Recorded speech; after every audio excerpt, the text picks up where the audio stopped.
welcome back to another video, a little sneak peek of our van. We're getting really far on it, but that's not what this video is about. Today we're going to be talking about one of the most overrated things in van life.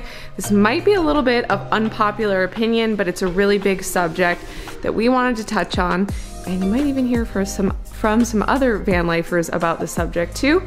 And quickly wanted to say thanks to Squarespace for sponsoring today's video.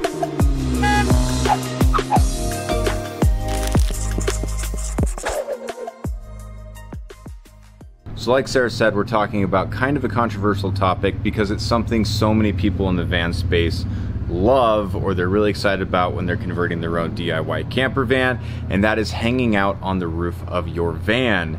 And we're talking about this not because we want to be negative Nancy's, but because we always try to bring you the best user practices when it comes to DIY camper conversions, and also we are big on health and safety and traveling safely in these vans. The last thing we want to do is see somebody get hurt because they fell off the roof of their van, which could happen. So we're going to give you some technical information, and then we're also going to give you some practical experience when it comes to what is possible on the roof of the van.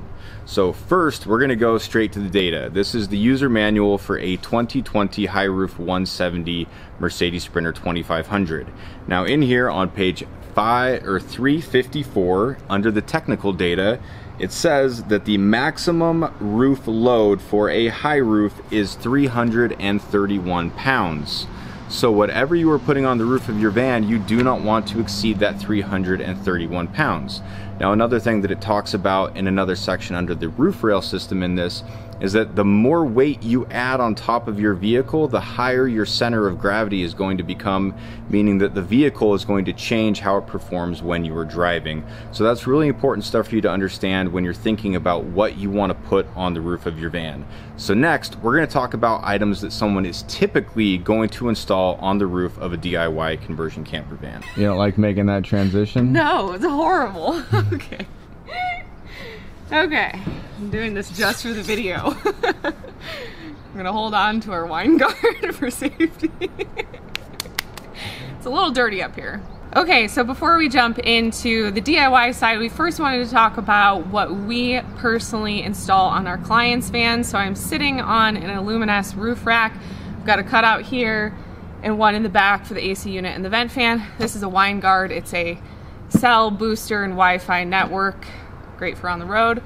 And we've got 300 watts of solar. So as you can see, it's pretty cramped up here.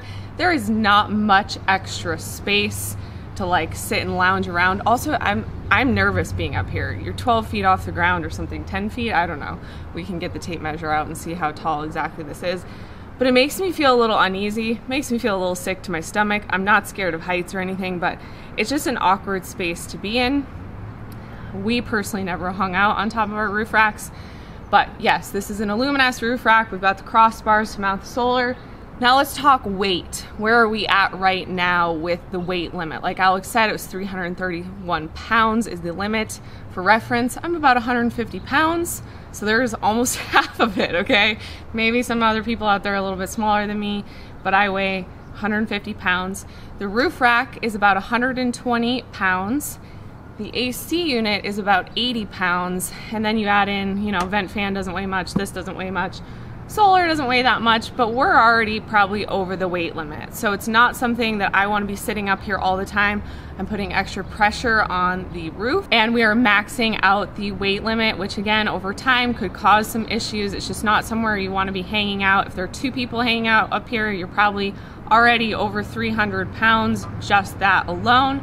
So if you have a roof rack, an AC unit, other components on your roof, again, you're going to be over that maximum weight limit. Now, I'm not sure what the weight limits are on the ProMaster and the Transit. You could probably find them with a quick Google search, but I'm sure they're probably a little bit less just because the Sprinter is bigger, or maybe they're pretty comparable. Not sure. If anybody knows, you can leave it in the comment section down below. So where the weight issue comes in the Sprinter van is using the roof rails. That's like the designated mounting position for the Sprinter. And so they have factory roof rails that you can have installed, or aftermarket that you can have installed, and that's what you're going to mount what's called a foot pad to. So if you wanted to do like a Thule crossbar system and mount your solar panels that way, or if you want to use an Aluminess roof rack like we always do, they come with a foot pad system that connects and mounts directly to those roof rails, so that you're not drilling any other holes through the roof, because that's not recommended. Now, that weight system, or that mounting system, is designed to handle a certain amount of weight. Like we talked about 330 pounds is what the Mercedes designates as the weight limit. There's also a limit as to how much weight you can have per 2 foot pads. So we're talking if you were using like a Thule system and Thule crossbars and foot pads to mount your solar, so you'd have 2 foot pads on each side, 4 foot pads total.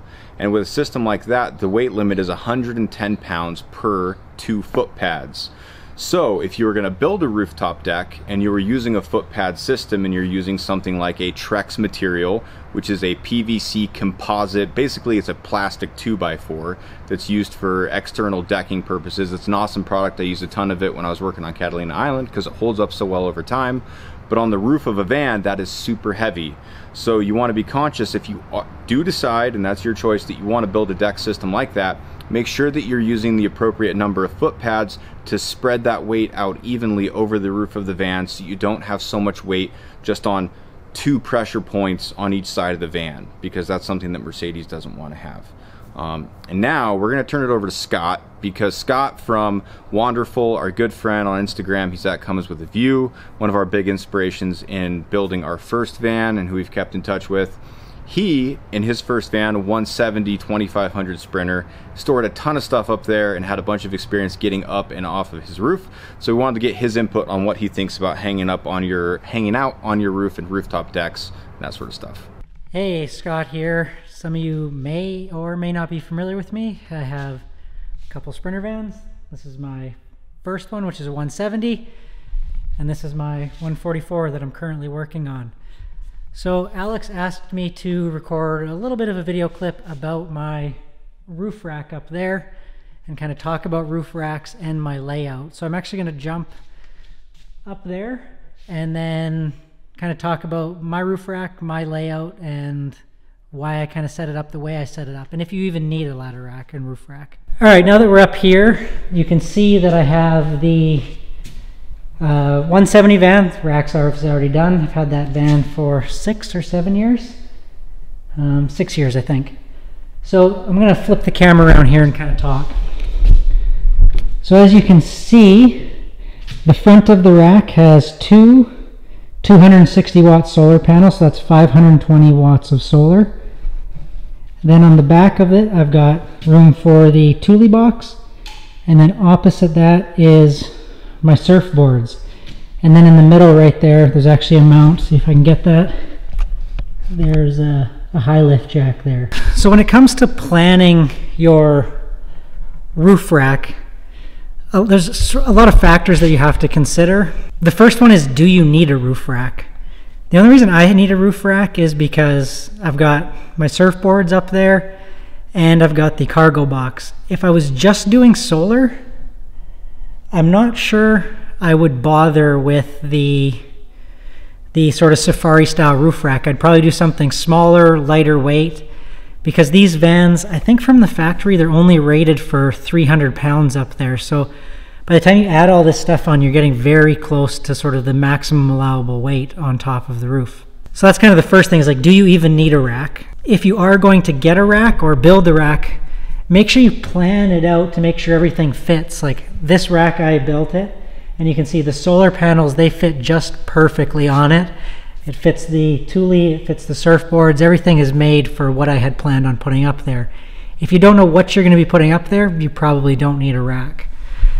Another thing that a lot of people don't consider is, a lot of people think that they need a rooftop patio or rooftop deck.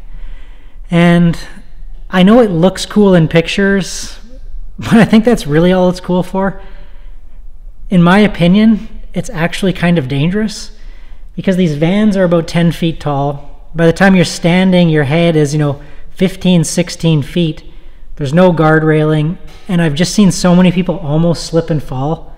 I mean, I've even almost done it just getting the surfboards and stuff down off of the van. So for that reason, I'm not a big advocate of like a rooftop deck and hanging out up there. It's just, it is dangerous. And if you're traveling on your own and something, heaven forbid, happened to you, like, you're not going to be able to easily deal with it. So for that reason, I spend limited amounts of time on the roof. I go up there to get what I need and I get down. I've got beautiful seating inside it. I've got lawn chairs and everything. I can sit outside. I don't need to be up on the van. So for that reason, I prioritize the rack for storage and utility purposes, not so much for hanging out in the pretty pictures. If I didn't have all this stuff up there, I probably wouldn't even have a rack. When it comes to my 144, see there, it doesn't have a rack yet. I actually do have the rack. The rack is sitting right there. But on this van here, the layout is going to be almost the same. It's going to have a cargo box, surfboards, and the only major difference is it's only going to have one solar panel. Because the shorter van, I don't have room for two. So on this second van, I'm going to have one solar panel, and I've upgraded my battery bank and my alternator charging capacity, so I think it's going to be fine. But it's basically this same layout, subtract a solar panel. So that's kind of my take on the racks. If you need them, get them. But make sure you, if you are going up and down, be safe. Don't just, I'm not telling people don't hang out up there, but just be safe, be careful, because if something does happen, it's high. And I mean, I couldn't imagine having a van without one because I have so much stuff that I carry around with me all the time. But I have the rack because I need it. And if I didn't need it, I would love, I'm a big advocate of cutting weight out of these vans because most people way overbuild them. So if I could cut out this weight, I would be cutting it out and doing like a lighter version of this. Maybe just like some solar roof rails or something like that. But close. Hopefully that is what you're looking for, Alex. And see you soon. Today's video is sponsored by Squarespace. If you didn't know already, we love Squarespace. Both our website and the van layout guide were built with Squarespace. It is super easy and intuitive to use. There are templates that you can create a beautiful, professional looking website without hiring an expensive designer. You can do it all from the comfort of your own home. We love that we built the van layout guide on Squarespace so that we can go in and update it, add new floor plans as we create them, like this one back behind me will be in the van layout guide before you know it. This is a new floor plan if you can't tell. We also offer exclusive discounts and products within our van layout guide. Again, that is all built on the Squarespace platform. So if you want to try out Squarespace, head to squarespace.com for a free 2-week trial. And when you're ready to launch, head to squarespace.com/40 hours for 10% off your purchase of a website or domain. Hope you check out Squarespace, and if you're interested in joining the van layout guide community, there will be a link down below for that. Hope to see you inside. There is the private community where there's lots of fun van builds going on right now in there, and it's just a really fun community to connect with other people who are building their vans out right now. You also get to connect with me and Alex, so what's better than that? While we've kind of told you a lot of things you can't do on the roof, there is a lot that you can do. Just be careful and mindful of the weight, and just if you do decide to get up on your roof, be careful. I like the boating rule, 3 points of contact at all times. Because you can see when I'm standing up right now, my head is like 18 feet off the ground. If I trip and fall, especially if I'm in the wilderness or I'm somewhere remote, it's a long way to fall without a lot of help close by. So we just want all van lifers to be safe, be responsible, and have fun while you're on the road. So hope you guys enjoyed this video, and subscribe if you want to see more van life content from us. Give it a thumbs up if you like this video. Leave your comments down below on how you utilize your rooftop space, and we will see you guys next time.